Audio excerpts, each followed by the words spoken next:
आज हम बनाएंगे भरवा परमल की सब्ज़ी।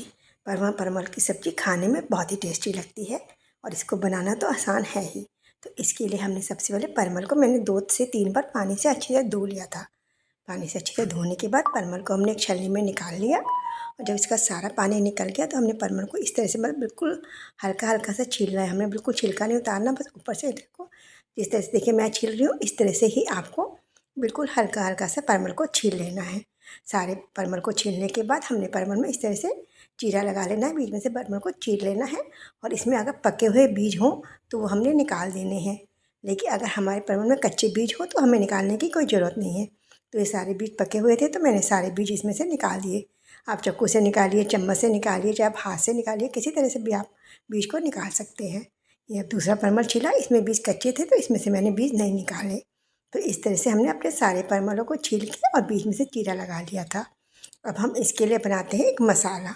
इसके लिए मैंने 3 टेबलस्पून सौंफ ली, 2 टेबलस्पून हमने धनिया लिया है, 1 टेबलस्पून हमने लाल मिर्च का पाउडर लिया है और 1 टेबलस्पून हमने अमचूर पाउडर लिया है और 1 टीस्पून हमने नमक लिया है।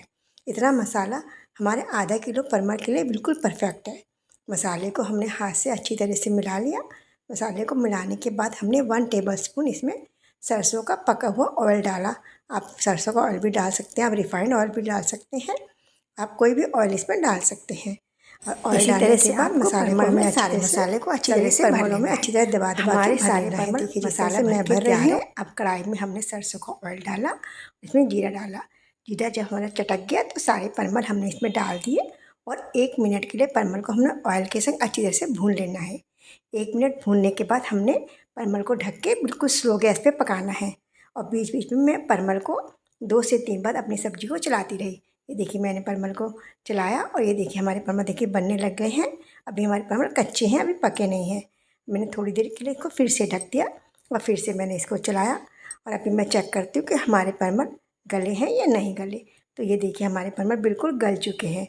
तो अब मैं आपको निकाल के दिखाती हूँ ये कितने बढ़िया, कितने टेस्टी परमल बन के तैयार हुए हैं।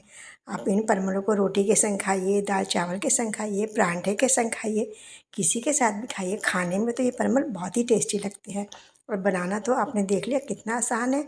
ना इसमें हमने कोई प्याज डाली है, ना हमने कोई गार्लिक डाला है और बिना प्याज बिना गार्लिक के भी ये बहुत ही टेस्टी बन के तैयार होते हैं। तो आप भी एक बार इस तरह से परमल बनाकर ज़रूर देखिए और फिर मुझे कमेंट करके बताइए कि आपको ये परमल की सब्ज़ी कैसी लगी।